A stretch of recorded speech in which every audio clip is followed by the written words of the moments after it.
Hello, English learners. Have you ever wanted to share your real feelings in English, but the right words just disappeared?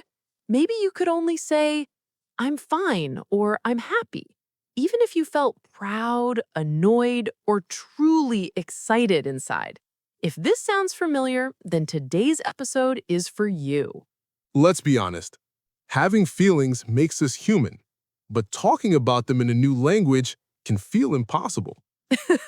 So true. Maybe you want to tell your friend you're sad or share your good news, but all you can say is, okay. Awkward, right? But don't worry. Today we'll unlock the secret to expressing emotions in clear, real English, no matter how you feel. Before we begin, don't forget to hit subscribe and ring that bell so you never miss a lesson. And tell us in the comments, what's your go-to feeling word in English? Or how are you feeling right now? We love hearing from you. Ready to turn your feelings into confident English? Then let's dive in, honestly, naturally, and with real stories. Let's start with a question. Why do you think it's hard to talk about feelings in a new language? Good question. I think it's because, well, feelings are personal. They touch your heart, and it's scary sharing them. Plus, English has so many words for similar feelings. Are you happy, thrilled, or over the moon? It's confusing. Sometimes you feel something but can't find the word at all. Exactly. Or maybe you feel nervous, afraid of saying the wrong thing and being misunderstood. But here's the good news. The more you try, the easier it becomes. Today, we'll show real-life phrases for sharing feelings and for listening too. Let's start simple. In English, you can talk about your feelings with I'm or I feel. Absolutely. Try, I feel happy. I'm tired. I feel bored. I'm worried. Such simple words, but they open the heart. And to sound a bit more natural, add time. I'm feeling nervous today. Or, I've been feeling tired this week. Right. If it's a strong feeling, say, I'm so excited. I'm a bit sad. Or, I feel really anxious about my test. Okay, listeners, what's one feeling you have right now? Say it aloud. Let's act it out. Imagine Anna comes home after a long day. Wow, David, I am so exhausted. Big yawn. I had meetings all day and my brain feels like jelly. Meetings again? Poor thing. I'm feeling great today. I finished my to-do list before lunch. I wish I felt that productive. I also felt a bit nervous before my presentation. How'd it go? Better than I expected. But now I'm relieved it's over. Nice job, Anna. See, in less than a minute, we've shared tiredness, nervousness, relief, and pride. Anna, David, let's make a feelings toolbox. What are some common emotions every learner should know? Here are the classics. Happy. I'm happy. I'm glad. I'm pleased. I'm excited.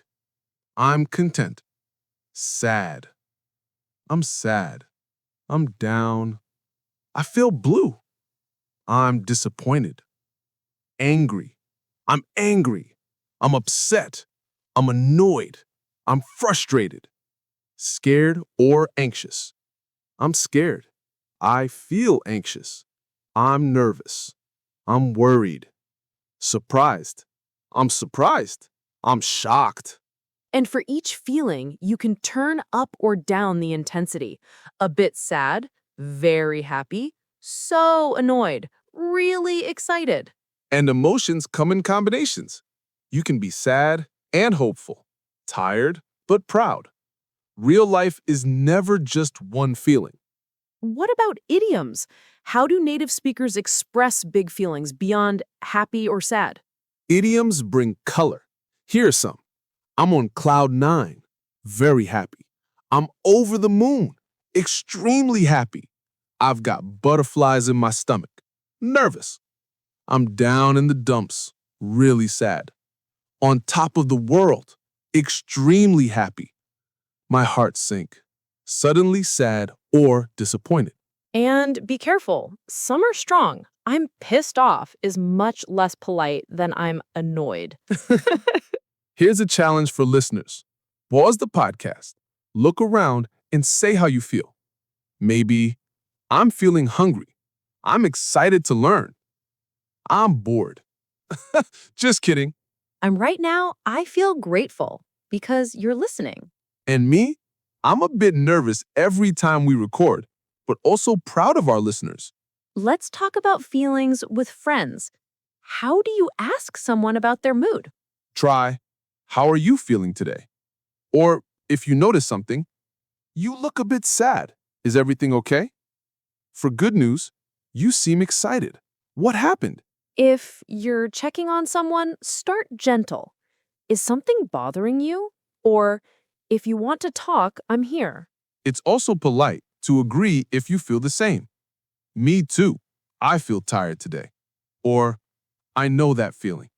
Or, share your own. I felt the same when I started my new job. It brings people closer and makes everyone feel understood. How do you share big feelings like, I'm so frustrated, or I'm absolutely delighted? Add so, really, absolutely, or super. I'm really upset. I'm super proud.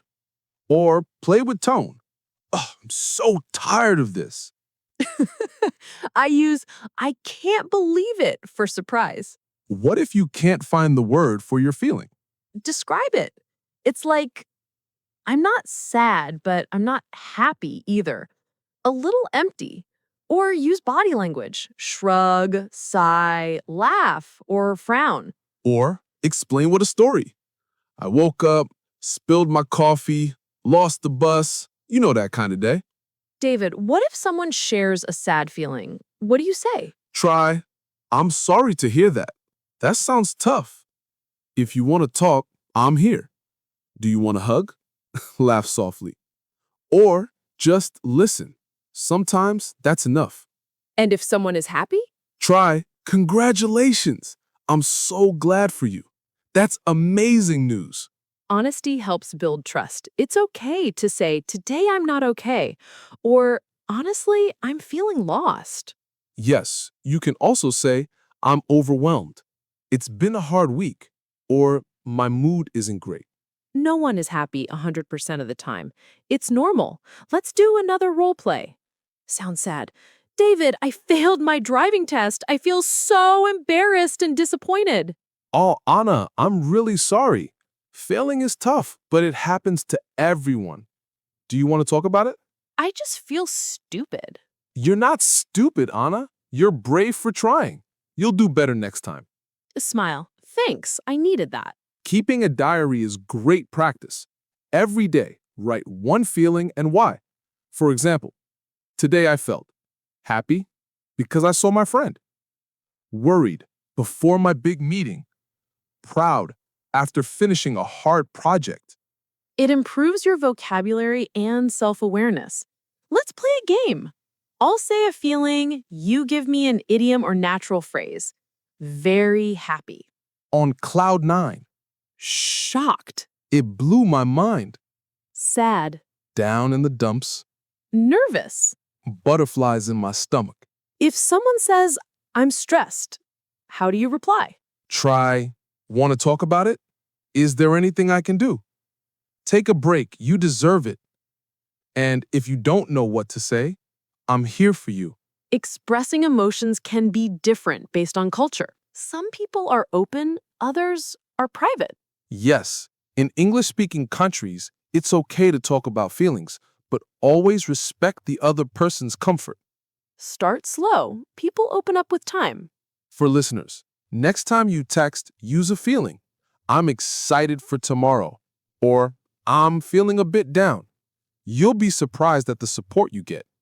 Today we learned to say happy, sad, angry, nervous, excited, disappointed, annoyed, proud, tired, surprised, and many idioms and phrases.